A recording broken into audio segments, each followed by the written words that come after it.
بسم اللہ الرحمن الرحیم۔ مستانیہ چہارم کے عزیز طلباء و طالبات، جیسا کہ آپ بخوبی واقف ہیں کہ بہار اسٹیٹ مدرسہ ایجوکیشن بورڈ پٹنہ کے فعال اور متحرک چیئرمین جناب عبدالقیوم انصاری صاحب نے آپ سب کے لیے آن لائن کلاسز کا اہتمام کیا ہے، اور یہ سلسلہ کئی روز سے چل رہا ہے، جس کے لیے ہم لوگ سب لوگ ان کو مبارکباد پیش کریں۔ عزیز طلبہ، کئی روز سے آپ کا سبق رک گیا تھا، وقفہ ہو گیا تھا، جیسا کہ آپ جانتے ہیں کہ عید کا تہوار تھا، عید کا موقع تھا، جس کی وجہ سے آپ کا سبق رک گیا تھا۔ چنانچہ ہم عید کے بعد پھر آپ کے سامنے حاضر ہیں۔ سب سے پہلے تو ہم عزیز طلبہ آپ کو عید سعید کی پرخلوص مبارکباد پیش کرتے ہیں۔ آج آپ کا سبق پھر ہم آپ کے نصاب میں جو فقہ میں جو کتاب ہیں وہ الفقہ المیسر ہے، اور آج ہم آپ کو پڑھانے جا رہے ہیں کتاب الزکوٰۃ۔ زکوٰۃ کن لوگوں کو دینا ہے، کن لوگوں کو نہیں دینا ہے، یا اس کے کیا شرائط ہیں، اس کو ہم آپ کے سامنے بیان کریں گے۔ زکوٰۃ فرض ہے، جیسا کہ آپ جانتے ہیں، کیونکہ اسلام کی جو 5 بنیادی ارکان ہیں اس میں سے ایک زکوٰۃ بھی ہے، جس میں حدیث ہے نا بنی الاسلام علی خمس، تو خمس کے اندر یہ بھی آتا ہے۔ اس کے بعد میں نے آپ کو لکھ بھی دیا ہے ایک قرآن کریم کی آیت وَأَقِیمُوا الصَّلَاةَ وَآتُوا الزَّکَاۃَ، کہ تم نماز قائم کرو اور زکوٰۃ دو۔ جس طرح نماز فرض ہے اسی طرح زکوٰۃ ادا کرنا بھی فرض ہے۔ یہ تو بات ہو گئی۔ اس کے بعد کہہ رہے ہیں صاحب کتاب کے زکوٰۃ کے فرائض کے شرائط کیا ہیں، تو کہہ رہے ہیں لا تفطر الزکاۃ الا اذا توفرت الشروط الآتیہ۔ صاحب کتاب کہہ رہے ہیں کہ نیچے ذیل کے اندر کچھ شرائط کو بیان کریں گے کہ یہ شرائط پائی جائیں گی تبھی کیا ہے زکوٰۃ فرض ہوگا، اور وہ کتنے ہیں؟ وہ 9 ہیں۔ کتنا ہے؟ 9 ہیں۔ 9 شرائط کو صاحب کتاب آپ کے سامنے آج بیان کرنا چاہ رہے ہیں۔ پہلی شرط یہ ہے الاسلام، اسلام، مسلمان ہونا۔ اس سے معلوم چلا کہ کافر پر زکوٰۃ فرض نہیں ہے، ٹھیک ہے؟ کیا فرمایا؟ الاسلام، اسلام، فلا تفطر الزکاۃ والکافر سواء کان اصلیا او ارتد عن الاسلام۔ صاحب کتاب کریں کافر کے اوپر زکوٰۃ نہیں ہے، چاہے وہ اصلی ہو چاہے وہ مرتد ہو۔ کیا مطلب ہے؟ اصلی سے مراد یہ کہ وہ نسلی کافر ہے، یعنی وہ بھی کافر ہے، اس کے باپ دادا وغیرہ یعنی خاندانی وہ کافر ہے، اس کے ذمے میں بھی کیا ہے زکوٰۃ نہیں ہے۔ اسی طرح ایک آدمی مسلمان تھا لیکن اب وہ مرتد ہو گیا، اسلام سے پھر گیا، تو اب اس پر بھی زکوٰۃ نہیں ہے۔ کیوں؟ اس وجہ سے کہ اس کے مکلفی احکام شریعت کے وہ مکلف نہیں، جب مکلف نہیں تو اس پر زکوٰۃ فرض نہیں ہوگی۔ دوسری شرط یہ الحریۃ، آزاد ہونا، لہذا فلا تفطر علی الرقیق، لہذا غلام کے ذمے زکوٰۃ نہیں ہے، کیونکہ اس کے پاس مال نہیں ہوتا۔ اگر مال کہیں سے آ بھی جائے تو اس کے ذمہ زکوٰۃ نہیں ہے۔ تیسرا ہے البلوغ، فلا تفطر علی الصبی، لہذا بالغ ہونا ضروری ہے زکوٰۃ کے لیے، بچے کے ذمہ زکوٰۃ نہیں۔ چنانچہ اگر بچہ نصاب کا مالک ہو جائے تب بھی بچے کے ذمہ زکوٰۃ نہیں ہے جب تک کہ وہ بالغ نہ ہو جائے۔ العقل، عاقل ہونا، عقل مند سے مراد یہ ہے کہ اس کی دماغی حالت ٹھیک ہو، دماغی توازن ٹھیک ٹھاک ہو، پاگل وغیرہ نہ ہو۔ اگر وہ پاگل آدمی ہے تو اس کے مال میں اگر نصاب کے وقت اس کے پاس مال ہے تو اس کے مال میں سے زکوٰۃ نہیں نکالی جائے گی۔ 5ویں شرط بتا رہے ہیں صاحب کتاب الملک التام، ملک تام ہونا چاہیے، جو اس کے پاس مالیت ہے، جو مال ہے وہ کیا ہو؟ ملک تام ہو۔ اب مراد کیا ملک تام سے؟ جس کو کہہ رہے ہیں کہ والمراد بالملک التام ان یکون المال مملوکا له فی الید، کہ مراد ملک تام سے یہ ہے کہ مال جو اس کا وہ مالک ہے اس کے قبضے میں ہو۔ ملک تام سے مراد کیا ہے؟ کہ جو اس کے قبضے میں ہو، جو اس کے ہینڈ میں ہو، جو اس کے ہاتھ میں ہو، جو اس کے قبضے کے اندر مال ہوگا، اسی مال کے اندر زکوٰۃ ہوگا اور دوسرے مال کے اندر نہیں۔ اس کی کیا شکل ہوگی اس کو بتا رہے ہیں کہ فلو ملک شیئا لم یقبض، لہذا اگر کوئی چیز کا کوئی یعنی مالک ہوا ہے لیکن ابھی تک وہ قبضہ نہیں کیا اس پر، تو اس پر زکوٰۃ نہیں ہوگی۔ کیا اس کی مثال ہوتی ہے؟ مثال یہ ہے جیسے کہ عورت کا مہر، عورت کا مہر یہ اس کا حق ہے، شوہر کے ذمہ لازم ہوتا ہے کہ وہ اس کو مہر دے، وہ اس کی چیز ہے، لیکن ابھی شوہر نے عورت کو مہر نہیں دیا ہے، تو مہر تو ابھی اس کے پاس ہے، یہ تو فائنلی بات ہے کہ مہر کی وہ مالک ہوئی ہے اور اس کا مہر کا مال اس کے شوہر کے پاس ہے، لیکن ابھی اس کے قبضے میں نہیں آیا شوہر کے عورت کے ذمے میں، تو وہ عورت پر اس مہر کی زکوٰۃ ابھی ادا کرنا ضروری نہیں ہوگا، کیونکہ اس کے ملکیت میں نہیں آیا، اس میں قبضے میں نہیں آیا ہے۔ فلا زکوٰۃ علی المرأۃ فی صداقها قبل القبض، لہذا عورت پر اس کے مہر میں زکوٰۃ نہیں ہے قبضہ سے پہلے۔ اسی طرح کہہ رہے ہیں وَقَضَى لَا زَكَاةَ عَلَى الَّذِي قَبَضَ مَالًا وَلَكِنْ لَمْ يَكُنْ مِلْكًا لَهُ كَالْمَدِينِ الَّذِي فِي يَدِهِ مَالُ الْغَيْرِ۔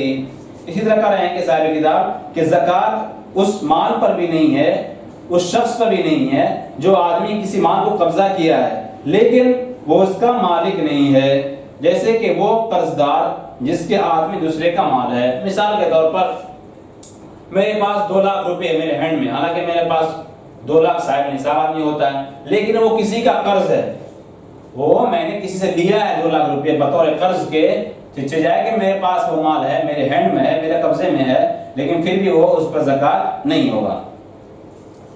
اسی کو انہوں نے کہا کہ زکوٰۃ نہیں اس آدمی پر جو کسی مال کو قبضہ کرے لیکن وہ اس کا مالک نہیں، جیسے کہ وہ قرض دار جس کے ہاتھ میں دوسرے کا مال ہے۔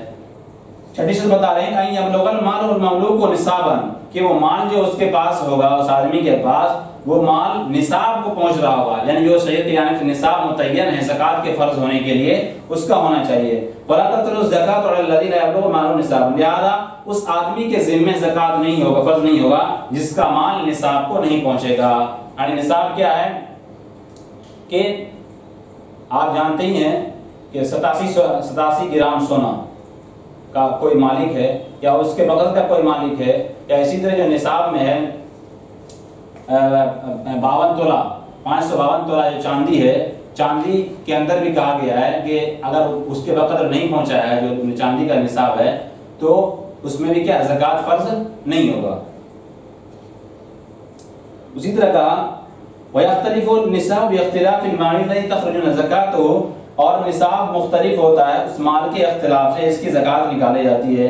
مراد یہ کہ مختلف طرح کے مال ہے اس کے پاس، روپیے کی شکل میں بھی ہے، سونے کی شکل میں بھی ہے، چاندی کی شکل میں بھی ہے، لہذا جب مال مختلف ہے تو اس کا نصاب مختلف ہوگا، اور اس کا نصاب مختلف ہوگا، اس کی زکوٰۃ بھی کیا ہوگی مختلف ہوگی۔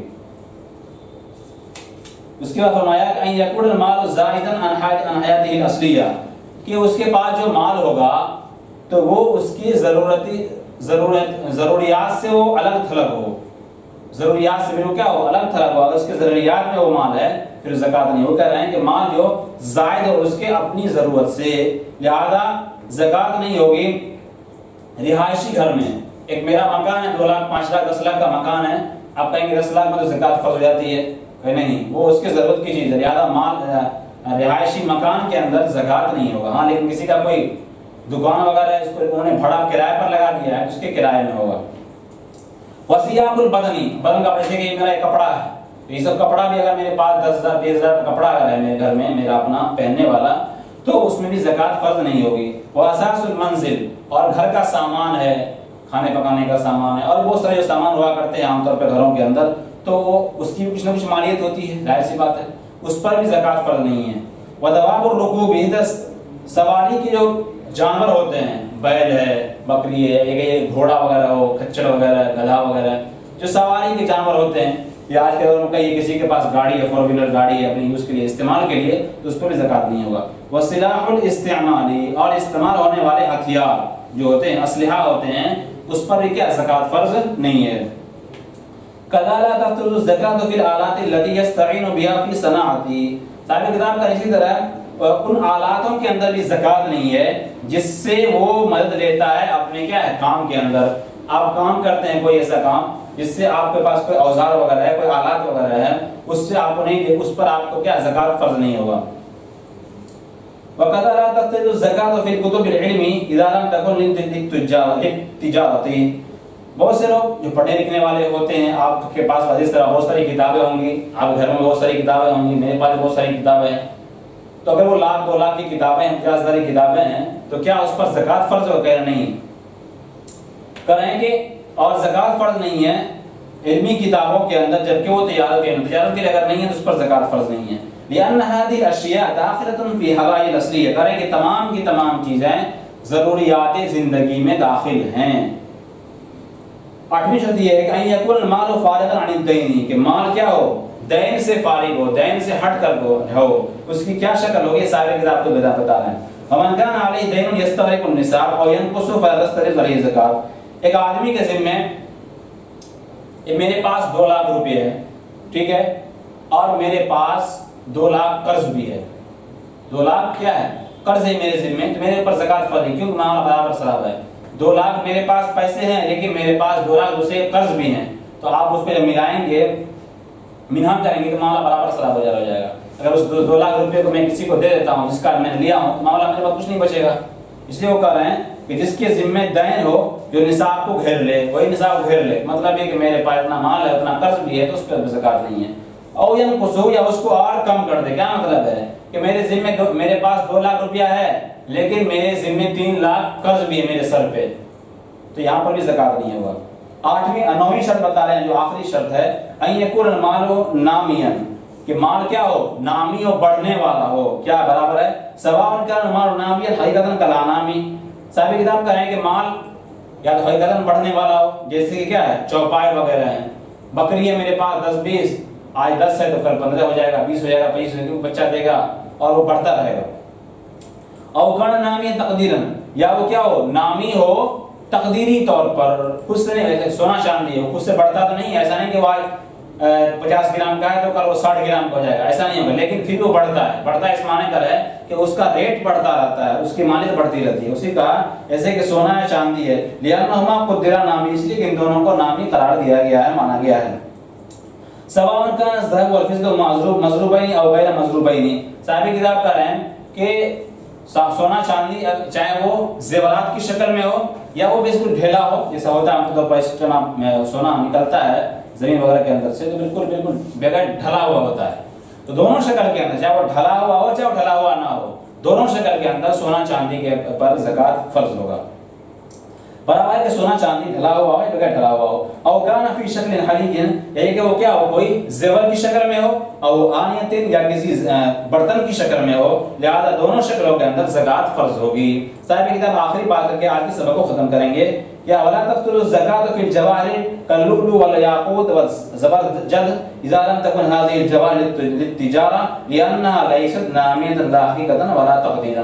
صاحب کتاب کہہ رہے ہیں کہ جواہر کے اندر، یعنی سونا چاندی کا جو جواہر ہوتا ہے، ہیرے جواہرات، اس کے اندر زکات فرض نہیں، جیسے کہ موتی ہے، یاقوت ہے، زبرجد ہے، زبرجد ایک کیا بہت قیمتی پتھر ہوا کرتا ہے، اس کے اندر بھی زکات نہیں ہے کریں، جبکہ یہ ہیرے جواہرات تجارت کے نہ ہو، تجارت کے لیے اگر یہ سب چیز نہیں ہے، اپنے استعمال کی چیزیں گھروں کے لیے ہے، اس میں زکات نہیں کرے، کیوں؟